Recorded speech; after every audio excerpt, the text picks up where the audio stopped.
ngan wasilahnya anak sih. Gitulah para jamaah kaum muslimin wal muslimat rahimakumullah. Balikan deui. Ialah Kangjeng Nabi Ibrahim alaihis, Kangjeng Nabi Ismail alaihis salam titah dipencit nurut. Mudah-mudahan urang dibere anak sing narurut cara Kangjeng Nabi Ismail. Mudah-mudahan orang boga anak cara Kangjeng Nabi Ismail pinterna. Mudah-mudahan orang boga anak cara Kangjeng Nabi Ismail nurutna.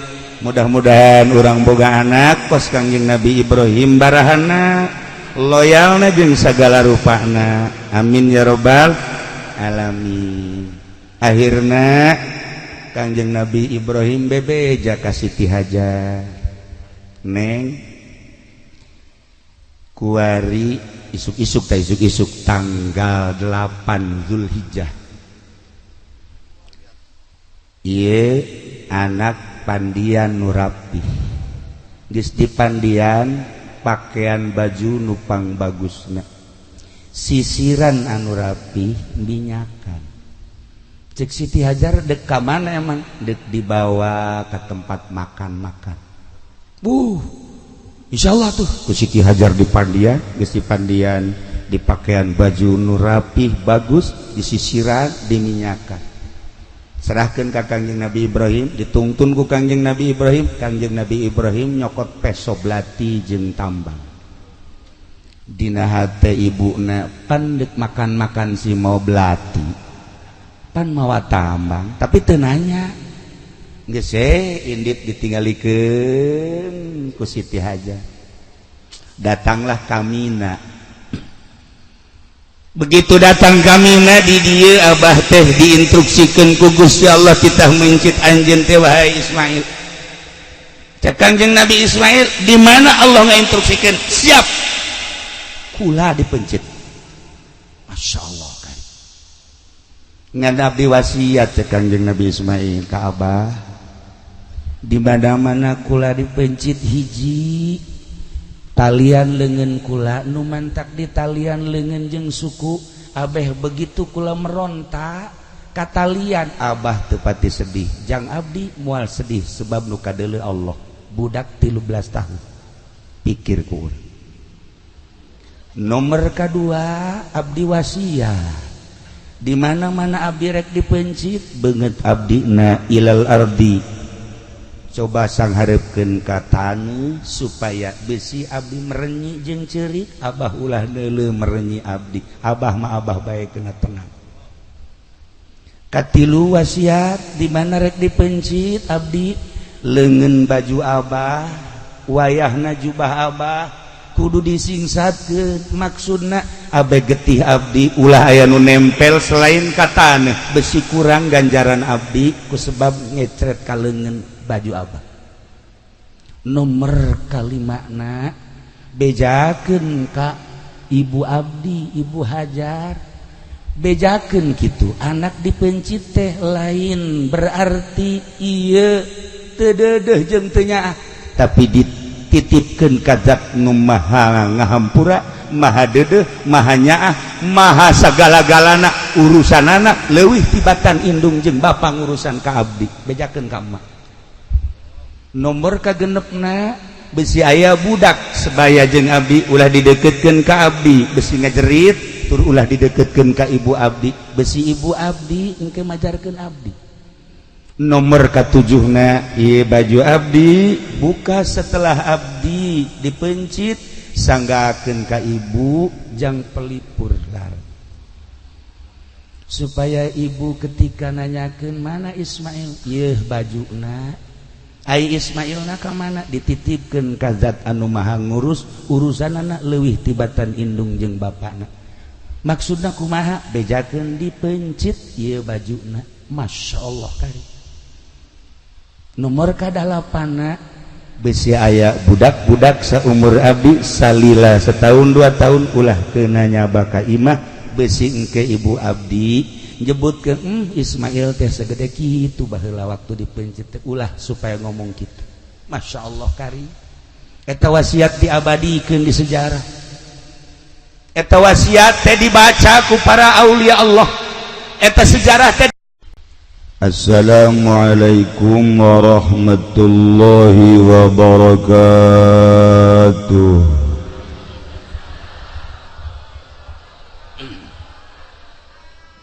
Alhamdulillah wassalatu wassalamu ala rasulillah Muhammad ibn Abdullah wa ala alihi wa sahbihi wa mawalah amma ba'd. Faqala Allah ta'ala fil Qur'anil Karim wa huwa asdaqul qailin. A'udzu billahi minasy syaithanir rajim. Bismillahirrahmanirrahim. Wa dzakir fa inna dzikra tanfa'ul mu'minin. Al-ayat. Langkung dipayun urang sami-sami nyanggakeun puja sinareng puji ka Gusti Allah anu Maha Suci. Uparantos masihan tina rupa-rupa nikmat ka urang sadayana, terutama nikmat anu kacida pisan ageungna nyaeta nikmat iman sinareng Islam.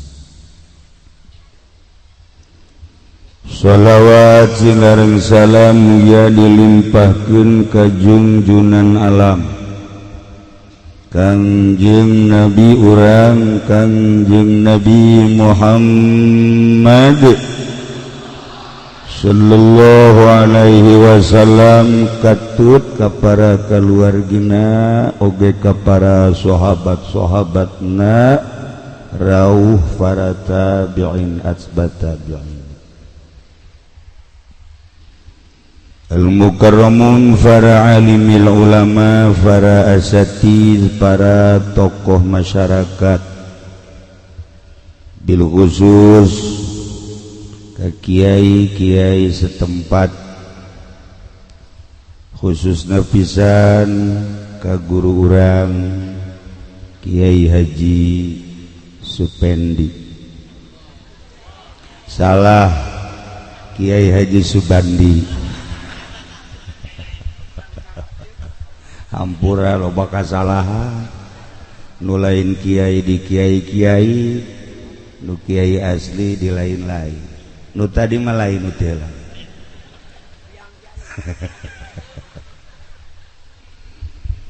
Oge ka para aparatur pemerintah, nu alhamdulillah Bapak Gubernur, Bapak Bupati, Kapolres halal hadir di imahna masing-masing.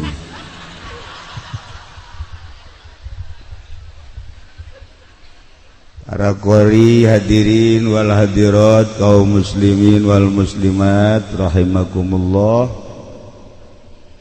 Kalayan inayah ti Gusti Allah, alhamdulillah.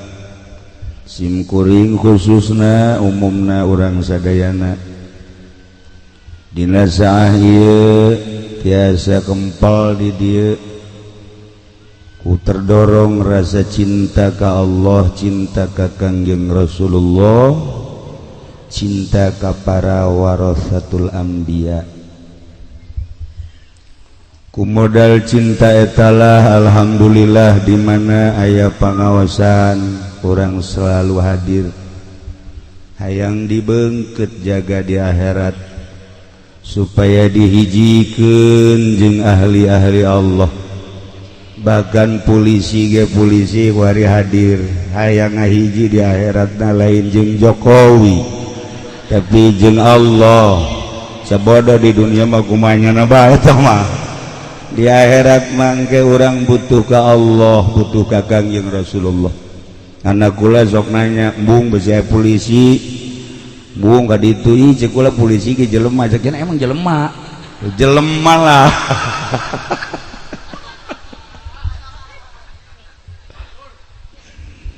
Sekali deui alhamdulillahirabbil alamin, tanpa aya muatan-muatan urusan-urusan pilpres.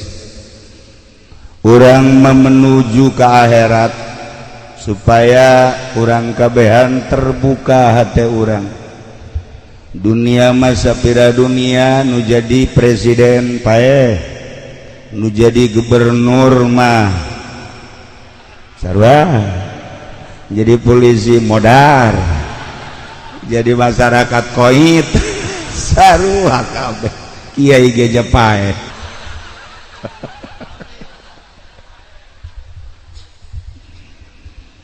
Para jamaah kaum muslimin wal muslimat rahimakumullah, urang masih kena terkurung ke suasana Idul Adha, lebaran kurban. Nu alhamdulillah di Indonesia mas ragam Rabu, sebab malam minggu teu hasil ru'yat, dipaksakeun dia moal bisa. Jatuh pada hari Senin, Senin, Salasa, Rebo, ngahenen karasa jero.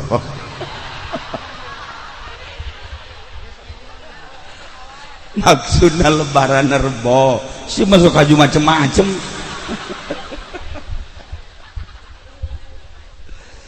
Geus atuh lebaran Rebo, Kamis, Jumat, Sabtu masih keneh tasyrik.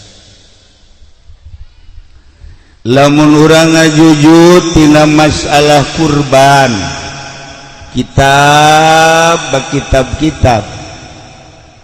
inti nama tina Al-Quranul Karim, urang nempos sejarah baheula teh aya hiji nabi anu istimewa ngaranna Kangjeng Nabi Ibrahim alaihi. Kangjeng Nabi Ibrahim teh dakwah lain heureuyan lantaran bapakna ku anjeun Masya Allah penyembah berhala. Lain sekedar penyembah berhala tapi pembuat berhala. Raja anu kasohor baheula biadabna Raja Namrud, di mana teu nurut ka raja paehan bui Masya Allah kan. Namrud mah sarua jeung Firaun. Mudah-mudahan raja-raja di urang mah ulah cara Namrud, ulah cara Firaun. Lah orang maningan cara Haji Jaya baik gitu tah. Maksudna mencitan jelema bae gitu.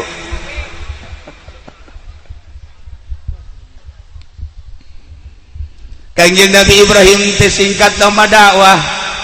Sanggeusna dakwah eleh dakwahna Raja Namrud teh secara lisan, tetapi ngaran-ngaran raja atuh di jalan buluh Ibrahim paehan. Cek para penggawana Maharaja maehanana kumaha beuleum Ibrahim. Masya Allah, instruksi Tuan Raja Namrud dilaksanakeun, ngagedurkeun seuneu nu luar biasa, nu mawaan kayuna himar teh ngaranna begal. Teh himar nu mantak datang ka ayeuna nya nama ceurik bae lantaran boga salah mawaan kayu jang meuleum kakasih Allah. Dak sorananya nama kosu cerik mun urang ngadenge ye ge Amir mun hees okos himarnya na aya meureun sarupa umahnya ya 12 lah. Himar terek jaritakeun lawan ieu barek jaritakeun kasimpulanna nama Kangjeng Nabi Ibrahim teh dibeuleuh. Masya Allah karim lantaran seuneu ngagedurna nu pohara ke nyaritakeun bebeuleuman dibeuleuhna Kangjeng Nabi Ibrahim mah insyaallah ke dina tafsir di waktu-waktu lain. Ieu marek nyaritakeun kurbanna dijepret lantaran panas mun dideukeutkeun make jepretan dibandring. Cek urang Bandung mah ketepel, cek urang Cilongok mah jepretan. Ya pada bae jonking rene gewe. Ya pada jepretan lah, dijepretkeun set blek kana seuleuh sakitu ngagedurna dikhitab ku Gusti Allah ya narukuni bardaw wa salaman ala Ibrahim. Hei seuleuh awas ya cek Gusti Allah sia makhluk aing Ibrahim makhluk aing lamun ngerasakeun panas makhluk aing nu ngaran Ibrahim dicoret ngaran sia tina ngaran seuneu.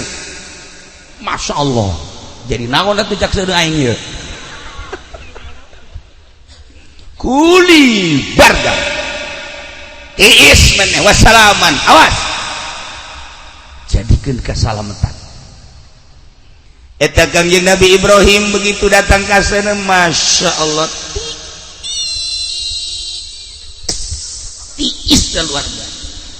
Bahkan Kangjeng Nabi Ibrahim teh nyekelan sana tiis awat cenah Masya Allah langsung Kangjeng Nabi Ibrahim ku tiis-tiisna alhabatan di aser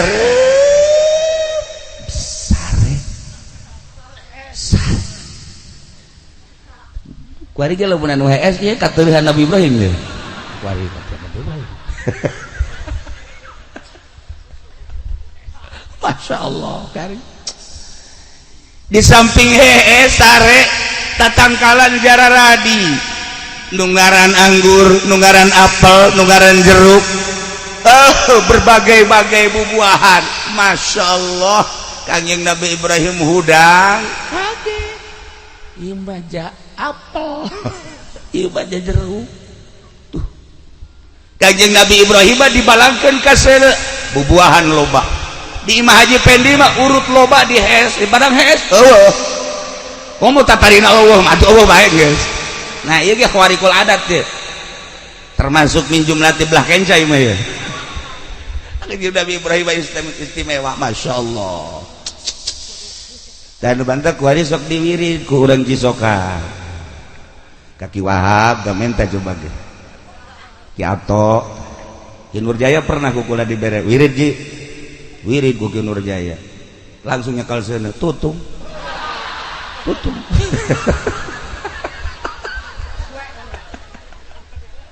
udah jalakeun ka kula ngawirid aja teu khusyuk. Masya Allah Haji Pendi dibere deui ku kula kuari ge buukna putih keneh eta teh urut ka beulem tadina beureum bari putih bahkan mun dibuka calanana putih jerona ge sakudur awak putih kabeh tanda geus tereh ka ditu.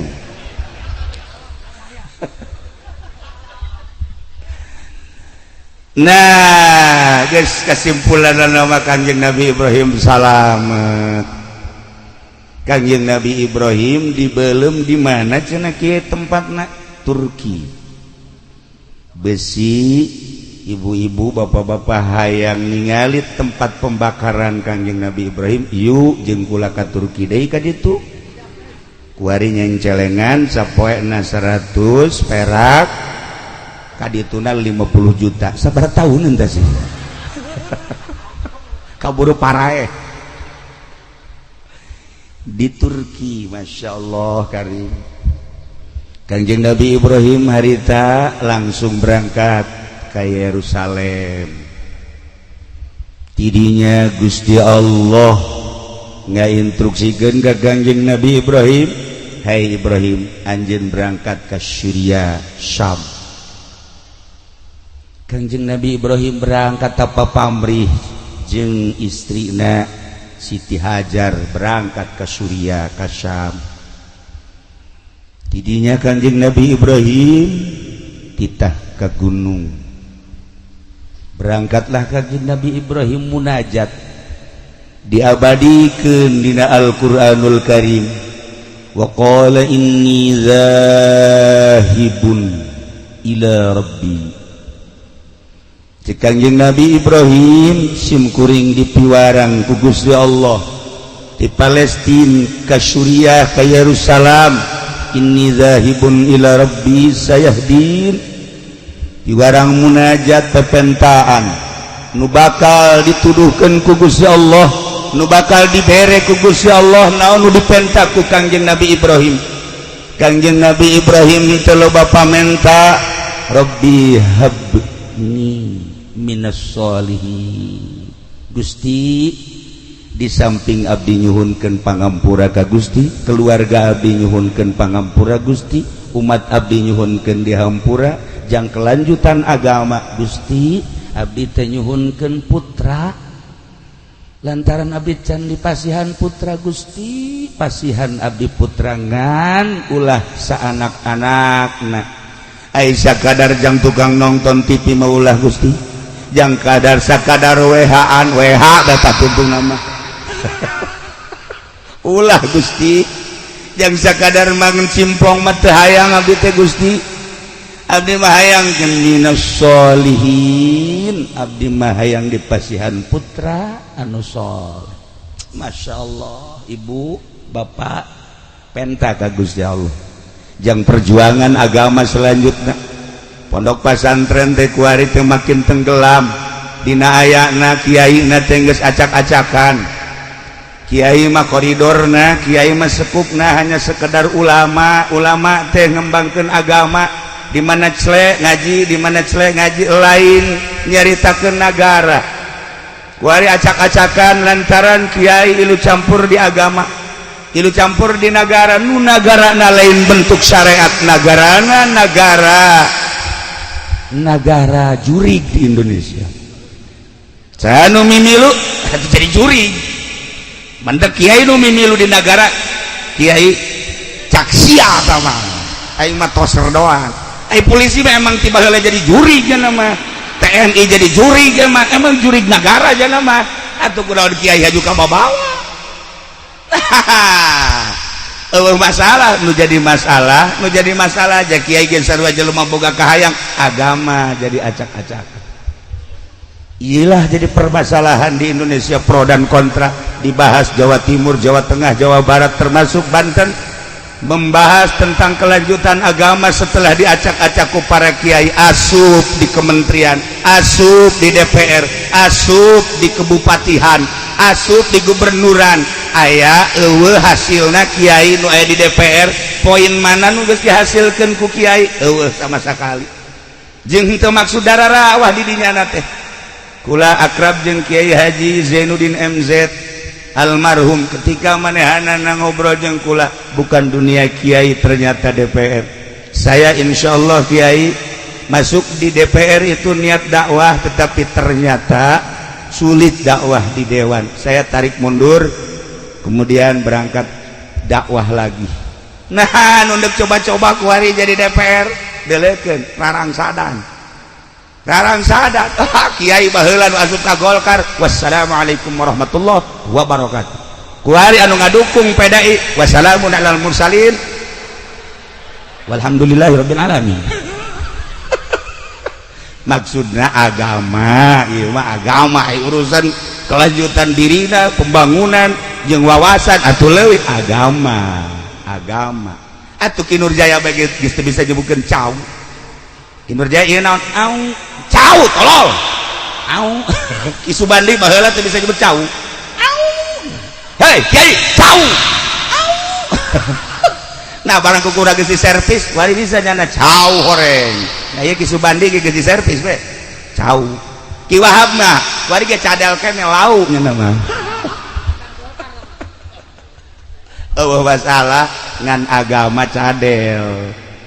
Urusan negara pasehat, urusan pembangunan istimewa, urusan agama cadel. Iyalah nu jadi masalah di Indonesia. Para jamaah kaum muslimin wal muslimat rahimakumullah.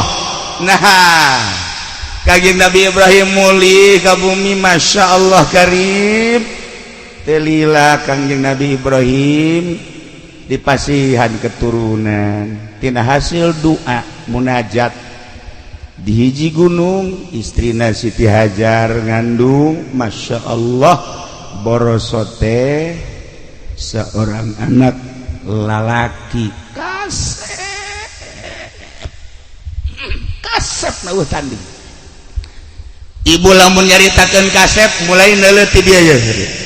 Ieu mah ye beungeut belah ditu teh naon kana? Solear kabeh. Komo ieu raja solear ieu mah. ngan pada buntutan doang atau tinggal kurang dijeun-jeun bae ku hari. Waduh kaset.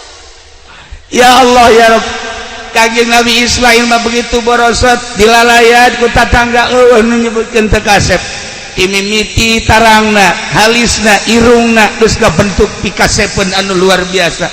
Kacaritakeun terus rada gede beuki kasep arulin di luar teh babaturan-babaturana isin ku kakasepan Kangjeng Nabi Ismail alaihi salam. Kasep teh lalaga. Kasep. Begitu naik 7 tahun katingali kakasepan Kangjeng Nabi Ismail. Naik 10, naik 11, 12, 13. Masya Allah geus menghampiri balik. Luar biasa kasepna. Loba awewe anu penasaran hayang nilai Kangjeng Nabi Ismail ku tenar-tenarna kasepna. Eta awewe lamun geus digali Kangjeng Nabi Ismail saminggu teu dahar teu kae masalah. Seubeuh bae. Urang lamun kuari seubeuh neuleuh beungeut haji peni lapar bae. Lapar.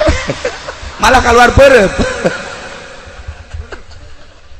Masya Allah bedana Kangjeng Nabi Ismail nu bantak Allah ngajelaskeun dina Al-Qur'an.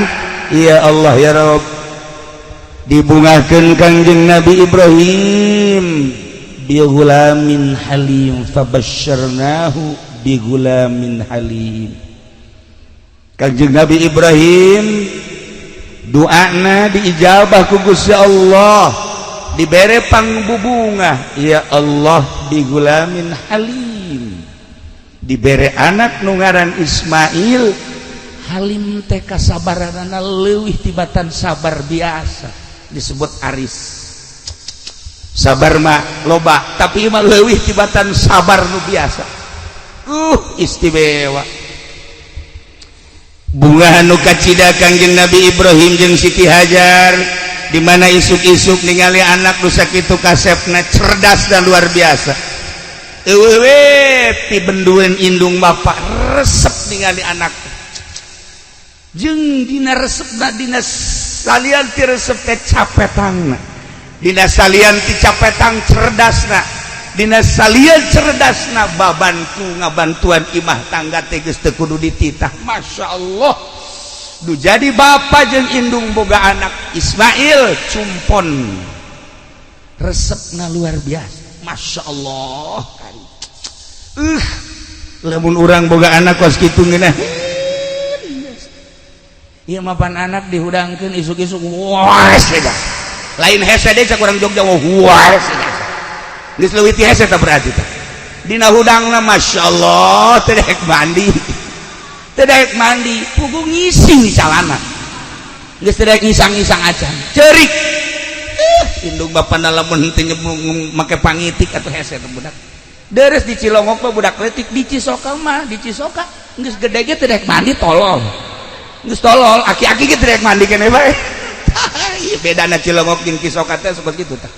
Di Cilongok mah isuk-isuk darek budak mandi sanajan cerik-cerik ge. Di Cisoka mah kolot teu daek mandi. Masya Allah. Mantak ambeuna ge rada lain deui ya sana.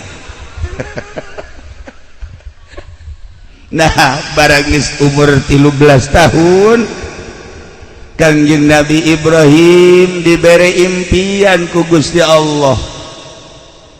Impianana model, impianana titah mencit anak nu ngaran Ismail.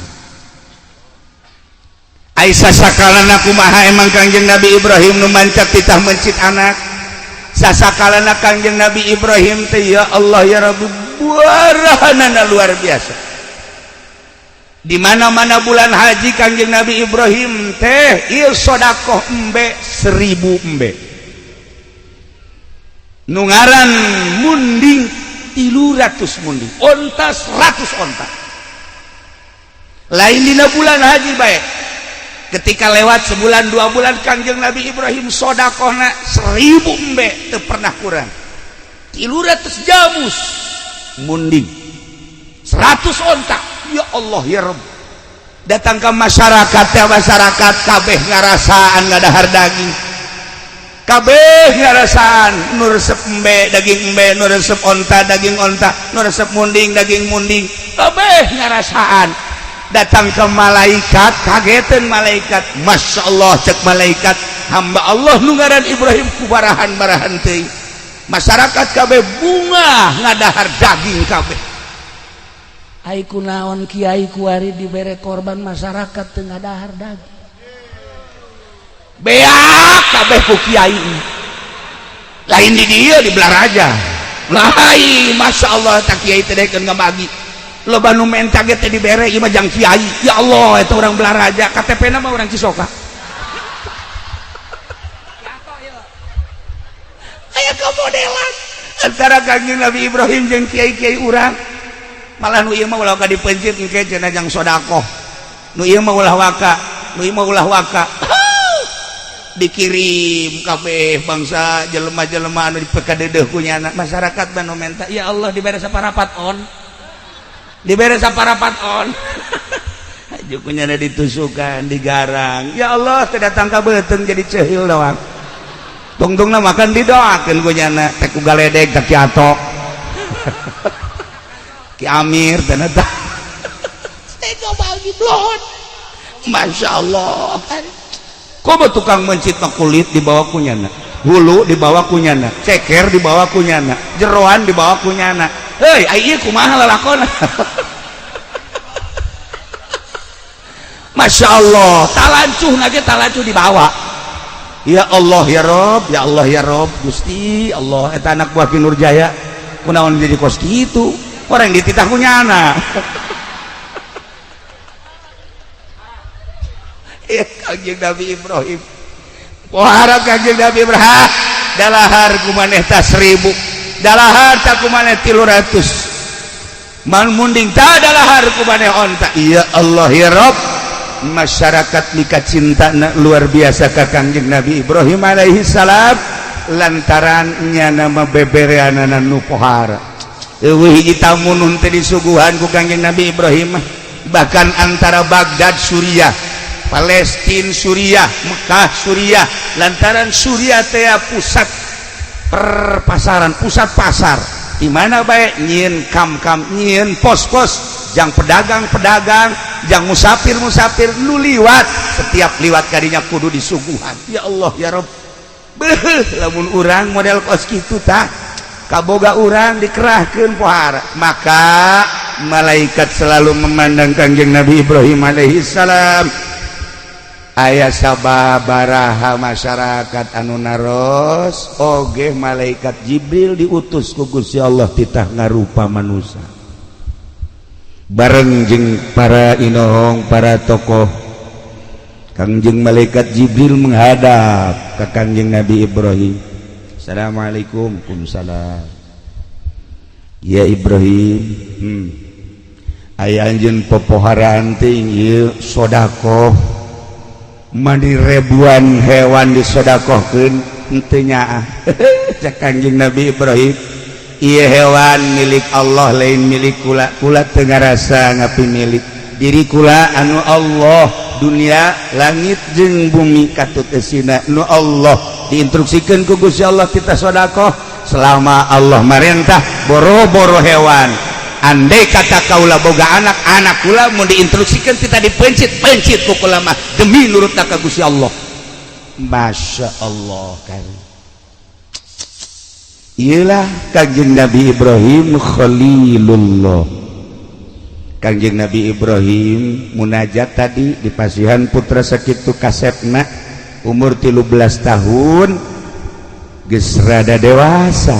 Falamma balagum ma'ahu sa'ya, barang Kangjeng Nabi Ismail geus datang kana had sa'ya, bisa ngabantuan indung bapakna, bisa ngabantuan tatanggana, bisa ngabantuan naon nu bisa dibantu. Masya Allah Kangjeng Nabi Ibrahim dibere ngimpi. Wa qala ya bunayya, cek Kangjeng Nabi Ibrahim anaking Ismail kadi aya naon abah? Inni ra'aitu fil banam, abah tadi peuting ngimpi. Ngimpi naon abah? Anni azbahuka, abah ngimpi titah mencit anjeun wahai Ismail. Panzur madza taro. Coba kumaha pemikiran anjeun impian abah teh titah mencit anjeun teh. Kumaha jawaban Kangjeng Nabi Ismail? Faqala ya abatif al ma tu'mar satajiduni insyaallah minas sabirin.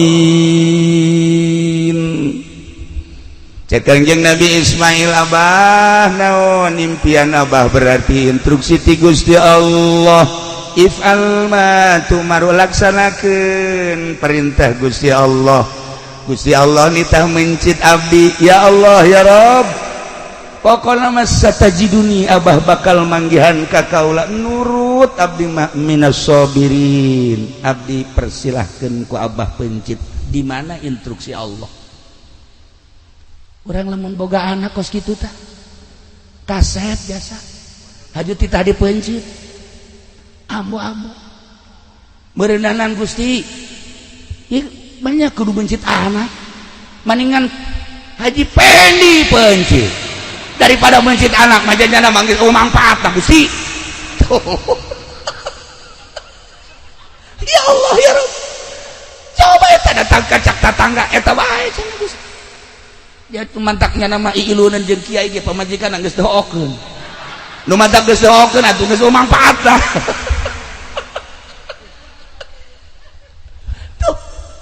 Pohara tapi Kangjeng Nabi Ismail mah Masya Allah diabadikan di Al-Quranul Karim, dibaca kurang. Faqala ya abati if'al ma tu'mar satajiduni insyaallahu minas sabirin. Kula mah lamun maca ayat eta ngahan bekos ku bode etek.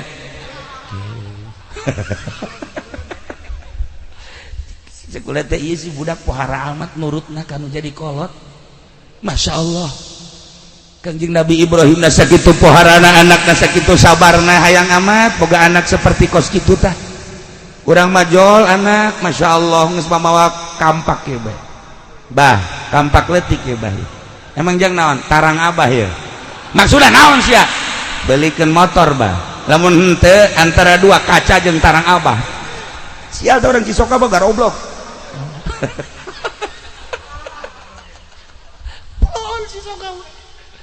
Siana naonan cak abah, pan kula di pegahan besina ge ku abah memeh ka batur ka abah heula goblok ibu dah.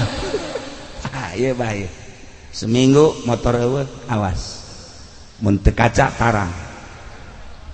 Nu kadua adina geus mau martil gede bae mak. Awas ieu mah ieu naon sia naon lamun kakak dibelikeun motor kula henteu susu emak hiji. Sial boga anak karari amat sia ieu nanaonan teu bisa nanaonan pokona mah kieu bae geus pokona mah kakak dibelikeun kula henteu awas. Masya Allah imah hareudang ngobrol bae bapana jeung pamajikanna anak urang jadi karari bogan sia si pasantrenkeun modern cakaing ge pasantren salap. Lo kadenge budak santri salap mah mau martil paling gara gaji. Ya gara-gara di pasantren modern kos kieu tah. Tanu adina mah mangkaning tah tu pasantren modern acan nya nama. Asan mah sakola, hasil sakola mah kos kieu. Pan batur ge itu tuh sakolanya jadi DPR. DPR mah leuwih kejam tibatan anak urang. Anak urang mah kampak hayang motor, DPR mah tanda tangan. Duh, jahat sama kos kitu mah. Deh, itu jadi polisi, atau polisi nggak modal lah priwit doang. Jerona mah tuh sarua. Mah anak orang deres kene sakieu mah ye. Oh, nu bener tungtung. Oh, nu bener. Boga anak teh Masya Allah. Masya Allah. Nah, pasantren ke. Coba tanya daekeun teh pesantren salap. Pesantren salap Pak. Nya nama paling ge nyicingkeun ti Mama Marti. Paling nyicingkeun bae ieu budak balik pesantren kok tuh ngomong-ngomong mana coba tanya hayang naon sambargan sia ieu balik pesantren ngomong-ngomong mah hayang naon umur geus sabaraha mah umur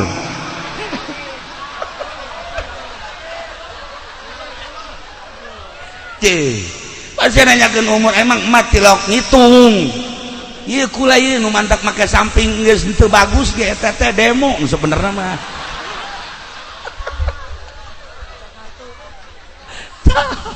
Paling ge kos kitu doang. Ulah leuwih ti 30 mah. Waduh, bibit kolot dia ka ditu na mah. Tah, eta paling ge sakitu santri salaf bang demo na teh kawin. Jak mana teh atuh kawin teh pan meureunan si anak teh engke si anak kan aju engke kumaha eta si anak sia tah barang daharna. Mak, kula kan geus basantren. Ye, di dieu Tigan mah ye. Di dieu Sanusi ye. Di dieu Umul Barohin mak. Pinuh ku katauhidan mak, mama tugasna ngawinkeun ka dituna urusan kula. Masyaallah mak, Allah luar biasa.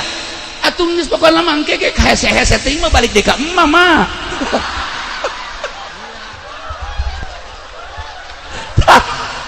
Eta santri paling sakitu tenang mah pokona kula mah geus kawinkeun ka dituna geus tenang serahkeun ka Allah.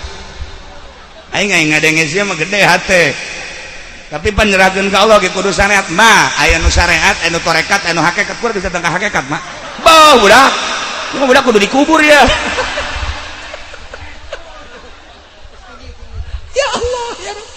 Tenang mah tenang kula geus diaji kabeh ku kula pokona mama ngawinkeun ka dituna pokona tanggung jawab kula mah aya tauhidan di hidup kudu jasa mah teu kan ngeunaheun ai make salaf mah masyaallah sagala rupa serahkeun ka Allah. Lamun Kangjeng Nabi ditanya ku sahabat ya Rasulullah abdi teh hayang sugih sanupang sugihna Allah penta kanu pangsugihna. Abdi hayang gagah sanupang gagahna Allah penta ka nupang gagahna. Abdi mah hayang kuat nupang kuat dasa Gusti Allah penta ka nupang kuatna. Hayang naon penta ka Gusti Allah. Kitu Kangjeng Nabi mere cara penta hayang sugih ulah menta kamomonon. Urang Cisoga mah menta kamomonon atuh. Sagada ka Gunung Kawi segala macam-macam minimal menta tulisan kaki Nurjaya bukunya na ge susah. Suka Gusti Allah. Allah penta ka Gusti Allah sugi nu menta kaya sahabat abdi mah hayang boga ilmu nu boga ilmu saha Gusti Allah penta ka Allah. Nu menta Gusti Allah pernah nyarios kieu kapan ana ilmu la ilmalak kaula ilmu anjeun ilmuwan mun eueuh kula lamun urang boga ilmu haju di aku ku urang sok dicabut deui ku Gusti Allah. Urang boga ilmu ulah di aku sebab cak Gusti Allah ana ilmu kaula ilmu anjeun la ilmalak ilmuan maneh mah tuh ja ilmu nu aya di maneh teh nu aing sok ilmu nu aya di maneh ilmu aing titipan ti aing ketika maneh ngalaksanakeunana teh beres dicabut ku aing sia ilmu sia. Pencabutan ilmu teh kumaha cek sahabat ka Kangjeng Rasul. Pencabutan ilmu teh hiji ilmu nama aya ngan nu biasa munajat ka Allah meunaheun teu ngeunaheun. Nu biasa nikmat tahajud ieu mah teu ngeunaheun teu nikmat. Aya deui nu dicabutan nu biasa hudang ti penting teu bisa hudang pencabutan ilmu. Aya deui nu biasana manehanana bisa ngajar dengan tenang jeung santri kulantaran manehanana wari geus beda lengkah-lengkahna jeung pamarentah maka teu dibere istiqomah jeung santri pencabutan ilmu belah dituna engke bakal paroho kuari bae kuari kula lamun nyoba ka Amir coba ti Kolam Muhammadun datang ka Anggris dibere ku aing mir 5 juta ya aing mau 5 juta ayo coba ti Kolam datang tetep ceuli datang ka bisa pasti pohoan Ki Nurjaya ti Kolam Muhammadun datang ka bab ibtida poho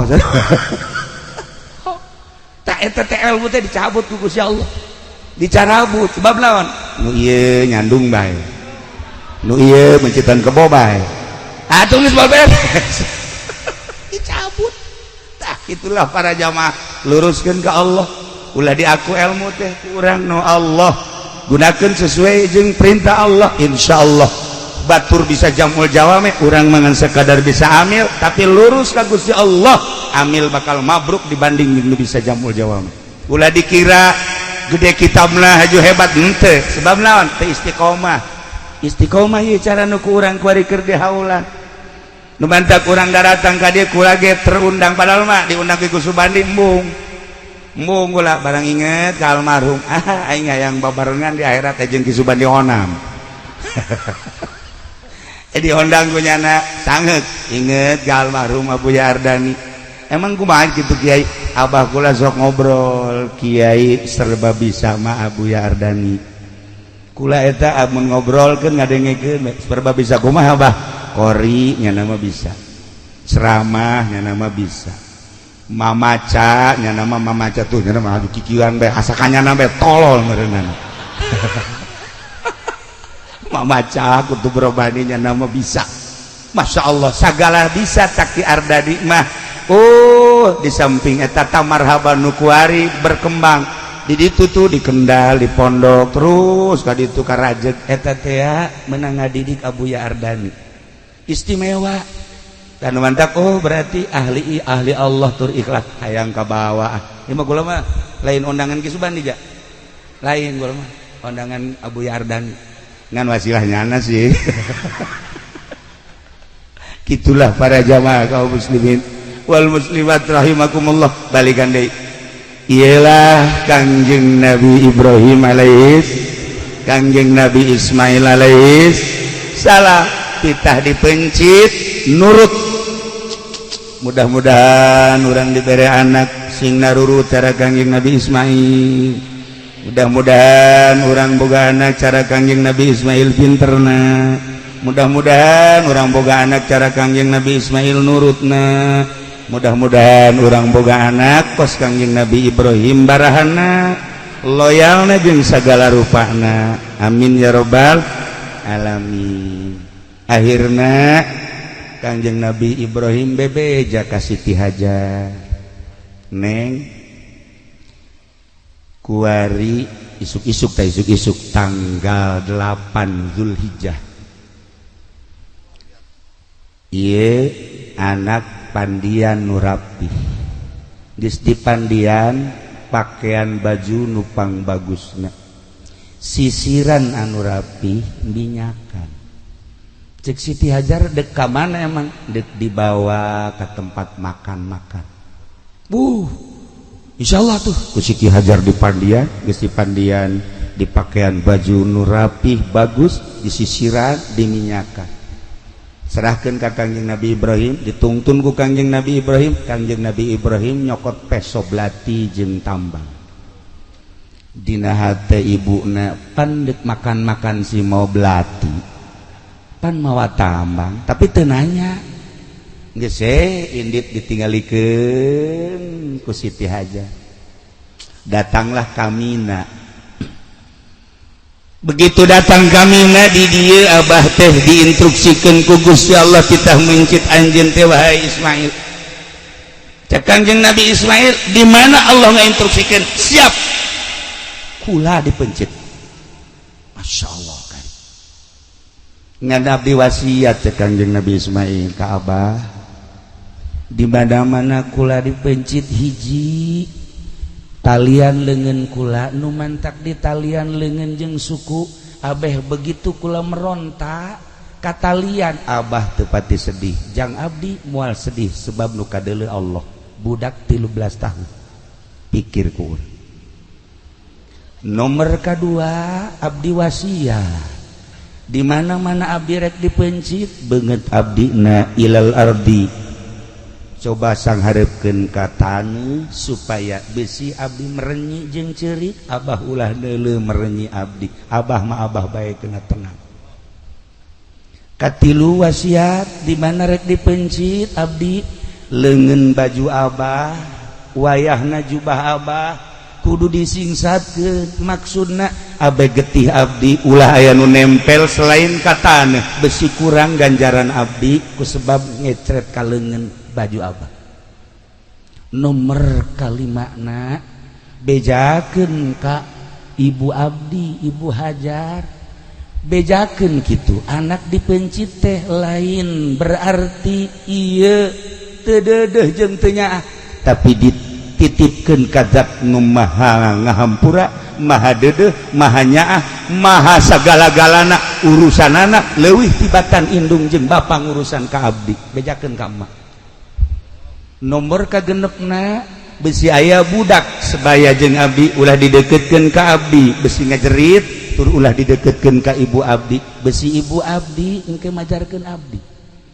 Nomor katujuhna ieu baju abdi buka setelah abdi dipencit sanggakeun ka ibu jang pelipur lar supaya ibu ketika nanyakeun mana Ismail ieu bajuna ai Ismailna ka mana dititipkeun ka Zat anu maha ngurus urusanana leuwih tibatan indung jeung bapana.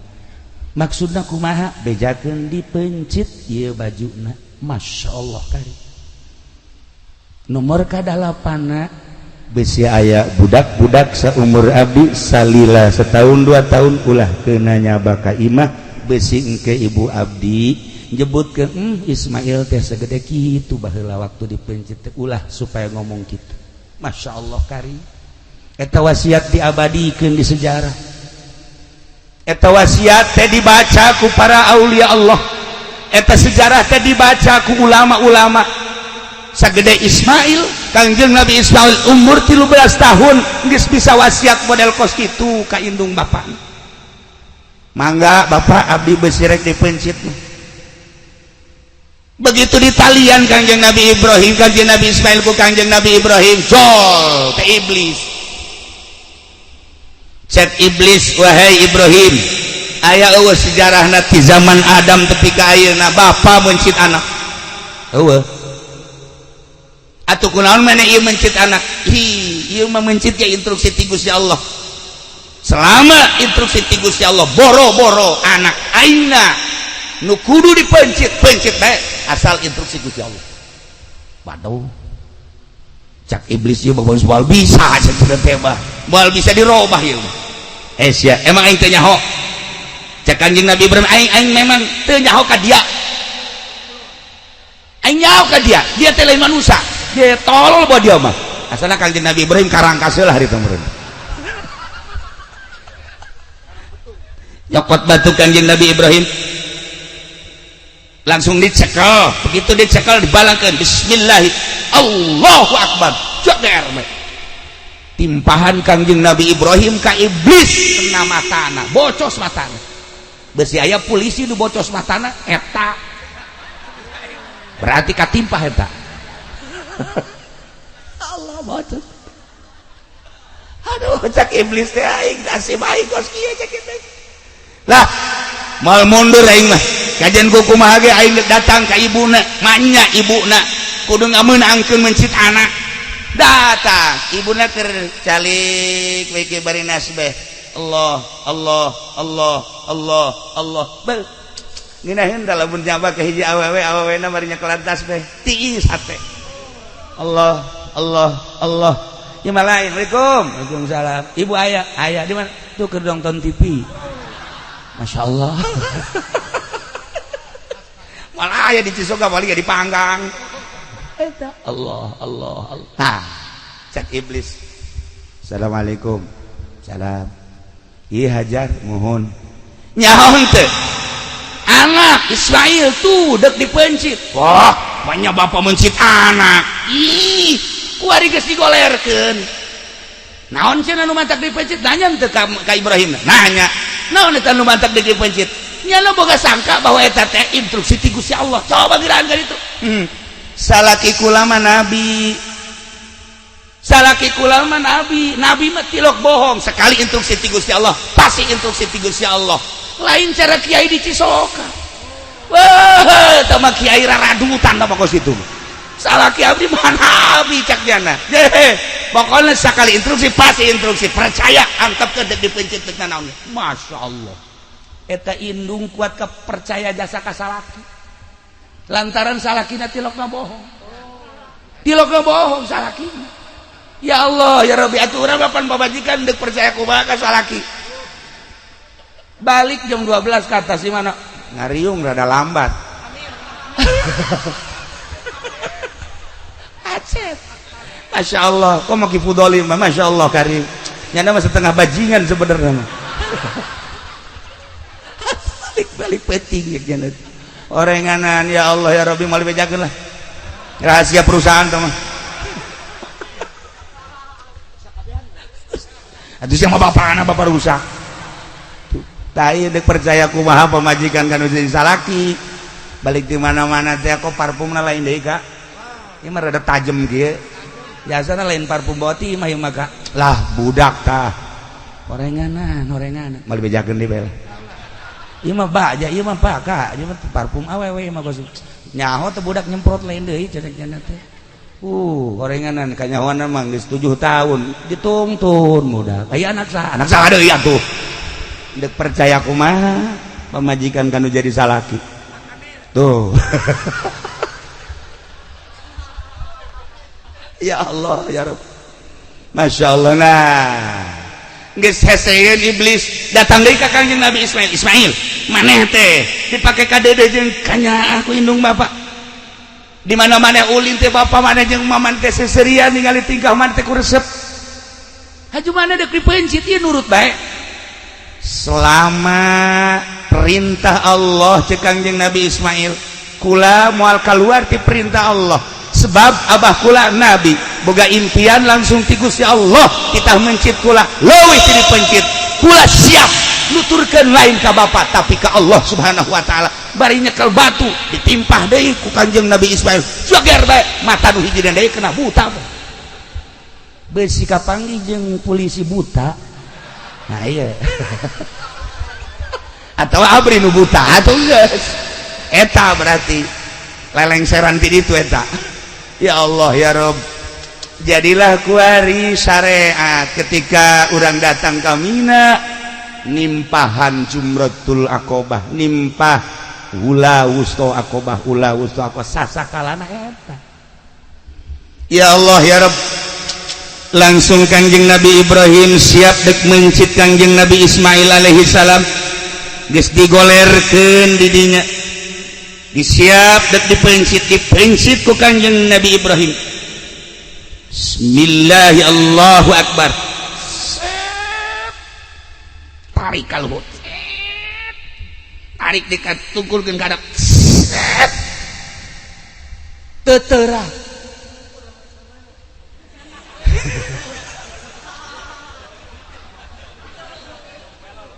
Cek Kangjeng Nabi Ismail, Abah sing teger atuh ulah boga karunya ka abdi. Ai instruksi ti Gusti Allah mah kerahkeun tanaga Abah. Ulah aya karunya abdi geus siap jasa. Sakali deui. Bismillahirrahmanirrahim. Tarik ka luhur kenceng. Ka handapkeun deui. Teuterak. Sama sekali teuterak. Udah Kangjeng Nabi Ismail, bah. Coba ganti pesona, bah. Coba ganti pesona ke heula. Ieu Abah lain lalagaan ieu pesoke. Urang coba heula ka tangkal korma. Langsung dibabetkeun ka tangkal korma. Sak. Buntung tangkal korma. Coba ka batu langsung dicoba ka batu. Brak, beulah batu. Kurang kumaha, Abah? Kurang kumaha? Coba sakali deui bah ieu pencit dan pancang jasa ieu. Kula teu kuat jasa geus hayang kapanggih jeung Allah. Masya Allah karim. Tasih keimanan jeung katauhidan model kos kitu budak umur 13 tahun. Budak umur 13 tahun di Cisoka mah kieu can lempeng. Can lempeng ieu mah geus pohara. Tauhid ka Allah mantengna pohara. Ya Allah ya Rabb. Ai kieu ti Nurjaya mah lain deui. Nah, pencit deui sekali deui. Begitu dek dipencit deui. Falamma begitu Kangjeng Nabi Ibrahim geus dek nyiapkeun pepencitan anu katilu kali Allah ngainstruksikeun Jibril cokot embe nu panggedena anu aya di sorga nu baheula embe Habil bawa panggul ku anjeun gantian Ismail.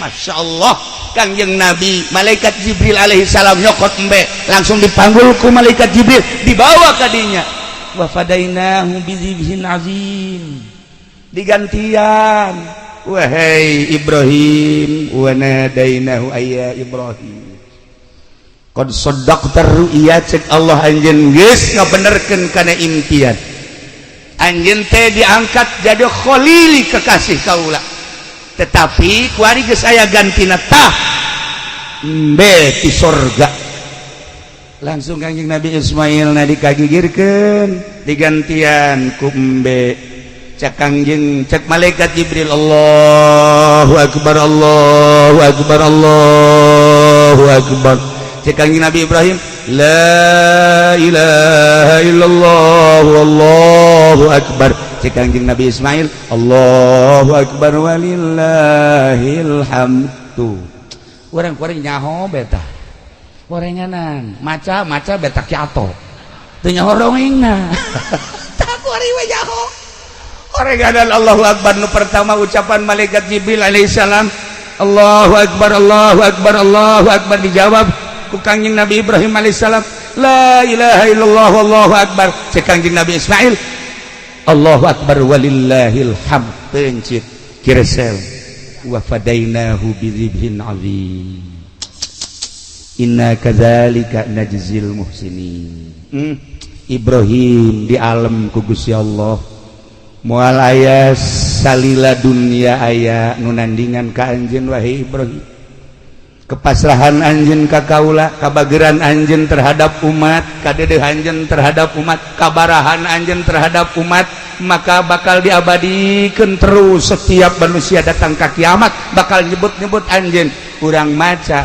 kama shallaita ala sayyidina Ibrahim wa ala ali sayyidina Ibrahim barik ala sayyidina Muhammad wa ala ali sayyidina Muhammad kama barakta ala sayyidina Ibrahim wa ala ali sayyidina Ibrahim fil alamin innaka Hamidum Majid Allahumma shalli ala sayyidina Muhammad wa ala ali sayyidina Muhammad kama shallaita disebut shalawat Ibrahimiyah mun dibaca ba'da salat 7 kali tapi ba'da subuh mah 40 kali insyaallah bakal dijadikeun jelema anu murah hate tur bakal dijadikeun jelema nu sugih bari daek sedekah tah kan loba jelema nu sugih tapi hese ka sedekah weh eta mah merepet dur-dur pet atuh pada teh koret aya 3 bagian aya koret merepet aya koret merepet dur-dur pet aya koret doang aya koret merepet aya koret merepet dur-dur pet ai koret doang mah koret doang kata tangga koret tapi kanyana mah jeung pamajikan bager biasa koret mah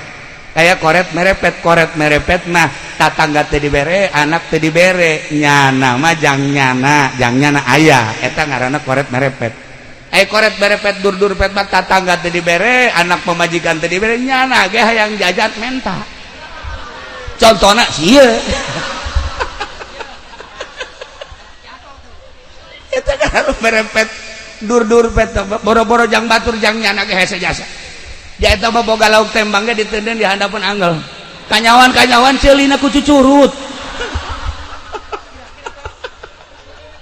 ya Allah ya Rabb lailah para jamaah kaum muslimin wal muslimat rahimakumullah terjadilah seperti eta Kangjeng Nabi Ibrahim jeung Kangjeng Nabi Ismail tah tanggal 8 pepencitan mimpi nu pertama naon kitu ngaranna mimpi nu pertama tanggal 8 Kangjeng Nabi Ibrahim encan engah ditebuslah ku onta 100 malam 9 mimpi deui ditebus deui ku embe jeung onta 100 malam ke-10 mimpi deui terjadilah pemencitan anak nu ngaran Ismail datang ka ayeuna terus diabadikeun udhiyah teh mencit kadanan cara Kangjeng Nabi Ibrahim mah 1000 embe 300 munding 100 onta atuh hiji-hiji aja pendi ieu mah kamari kabeja ribut jeung tatangga ribut aya naon makan belati geus dikieu-kieu gorenganan ngabagina teu akur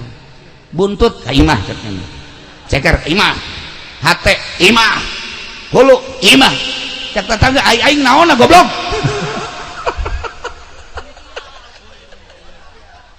ribut kadanan mereka batur lu aya ge ngabagi geus teu beres masyaallah eta ge sapasar kemis ngan eta-etana doang henteu nu sajian mah kitu di Cisoka mah kabehan ya Allah ya Rabb nailah nyaritakeun Kangjeng Nabi Ibrahim jeung Kangjeng Nabi Ismail intina hiji urang ciptakeun gerageh di urang suasana model Kangjeng Nabi Ibrahim alaihissalam. Urang tuturkeun kabageran Kangjeng Nabi Ismail dengan sendirina manusia bakal menyerap naon nu aya di urang. Sebab ku kabageran Kangjeng Nabi Ibrahim alaihissalam jelema daratang hayang disyahadatan. Loba anu ti Jararaut ti Baghdad, ti Iran, ti Turki datang ka Kangjeng Nabi Ibrahim teh ngadege kaisimawan Kangjeng Nabi Ibrahim langsung maca 2 kalimat syahadat tanpa kudu lelempangan cara kifudoli sapeting 3 panggung.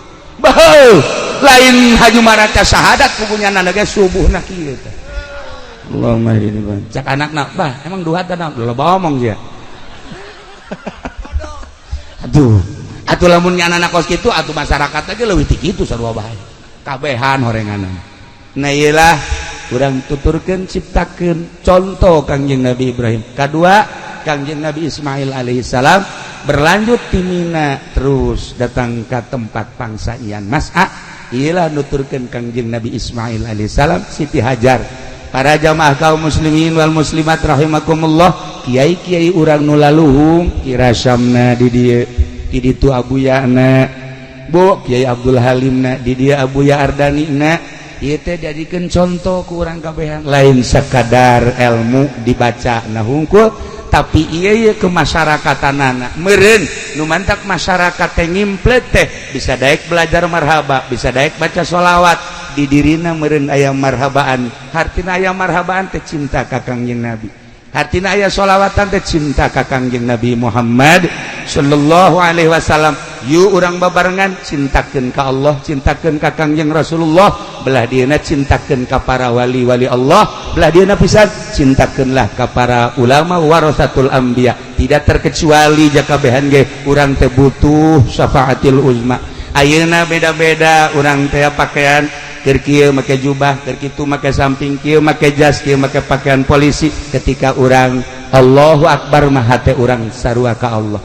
Polisi hanya jadi pengamanan hungkul untuk dalam negeri berikut hukum, TNI untuk pengamanan dalam berikut luar negeri, eta teh jangamankeun negara. Urang bertugas supaya manusia aman diamankeun ku manehanana, bisa ibadah tentrem ka Gusti Allah, bisa ngaji tentrem ka Gusti Allah, bisa ngembangkeun agama lillahi taala. Jadi alhasil salahna polisi jadi polisi ka Allah, abri jadi abrina ka Allah, presiden jadi presiden ka Allah, menteri berikut gubernur bupati kabehna perangkat ka Allah. Urang masyarakat tuh komo kegiatan naon sarua pada ka Allah, ai ka Allah nuturkeunana Kangjeng Nabi, nuturkeunana para ulama para aulia Allah, tuturkeunlah eta ulah mengkal ulah empungkal pengkol. Nu mantak nu paling hebat dina Al-Qur'an kan dijelaskeun innalladzina qalu rabbunallah tsumma istaqamu. Masyaallah jelema nu ngomong rabbunallah tsumma istaqamu istiqomah. Istiqomah teh dina syariat, nu bersyariat dina syariat, nu berthariqah dina thariqah, nu berhakikat istiqomah dina hakikat. Insyaallah eta teh bakal fala khaufun alaihim wala hum yahzanun. Moal aya khauf jeung moal aya hazan. Boro-boro di akhirat, boro-boro di kuburan, di dunia keneh ge ahli Allah ma fala khaufun alaihim wala hum yahzanun. Ahli syariat lamun urang ngomong rabbunallah tsumma istaqamu istiqomah dina syariat, insyaallah maut di jero kubur moal aya khauf jeung moal aya hazan. Moal aya sieun ibu bapak maut. Begitu maut bakal aya pertanyaan malaikat. Lantaran di dunia, nah di dunia disebut Allah tsumma istaqam istiqomah dina syariat. Artina istiqomah dina syariat teh kumaha? Lamun haram singnya haram kenana ka hate urang oh ieu mah haram. Lamun makruh cek hate ieu mah makruh. Ieu mah wajib cek hate ieu mah wajib urang laksanakeun. Ieu mah sunah yeuh urang laksanakeun. Ieu mah mubah oh ieu mah mangga rek kumaha oge. Geus nu haram haramkeun jauhan, nu halal halalkeun silahkeun, nu wajib laksanakeun istiqomah. Ulah nu haram di halal-halal, nu halal di haram-haram. Iyalah nu bakal cilaka sebab teu istiqomah. Panjang urang menceritakeun tentang tsumma istaqamu datang kad fala khaufun alaihim wala hum yahzanun. Kabelah ditu nama jelema nu kos kitu teh ulaika ashabul jannah khalidina fiha. jelema nu Allah pangerana istiqomah dina syariatna bakal diasupkeun ka surga Allah Subhanahu wa taala. Di surgana lain ngontrak sapoe dua poe tapi khalidina fiha. Mudah-mudahan ku cintana urang ka Allah, ku cintana urang ka Kangjeng Rasulullah, cintana urang ka para ulama, cintana urang ka para aulia Allah, urang dijadikeun ku Gusti Allah ashabul jannah. Amin ya rabbal alamin. Allahumma shalli wa sallim ala sayyidina Muhammadin fil awwalin wal akhirin wa barik wa sallim wa radiyallahu ta'ala an sadatina ashabi sayyidina Rasulillah ajma'in. Ya Allah ya Rabbal Alamin. Allahumma arham ummat Sayyidina Muhammad, Allahumma ajbur ummat Sayyidina Muhammad, Allahumma aslih ummat Sayyidina Muhammad, Allahumma farrijan ummat Sayyidina Muhammadin sallallahu alaihi wasallam. Allahumma anfa'na bima 'allamtana wa 'allimna ma yanfa'una wa zidna ilman wa yaqinan wa zidna ilman wa yaqinan wa zidna ilman wa yaqinan. Walhamdulillahi ala kulli hal wa na'udzu billahi min kulli hali ahli an-nar. Allahumma ihdina siratal mustaqim, Allahumma ihdina siratal mustaqim, Allahumma ihdina siratal mustaqim siratal ladzina an'amta 'alaihim minan nabiyyin wasiddiqin wasyuhada'i wassalihin wa hasuna ulaika rafiqa. Dzalikal fadlu minallahi wa kafa billahi 'alima. Allahumma ighfir lahu warhamhu wa'afihi wa'fu anhu. Allahumma ij'al qabrahu ya Allah rawdatan min riyadil jinan wa la taj'al qabrahu ya Allah hufratan minhu fariniran. Allahumma ij'al quburahum rawdatan min riyadil jinan wa la taj'al quburahum hufratan minhu fariniran. Allahumma iftah lana futuhan arifin ya Allah wa surna ya Allah ma'hum yaumal qiyamah bi zumratihim yaumal qiyamah bi rahmatika ya arhamar rahimin. Rabbana taqabbal minna innaka antas samiul alim wa tub alaina innaka antat tawwabur rahim. Wa shalli wa sallim ala jami'il anbiya'i wal mursalin walhamdulillahi rabbil alamin. Apunten tina samudaya kalepatan sareng kakiranganana wallahul muwaffiq ila aqwamit thariq. Wassalamualaikum warahmatullahi wabarakatuh.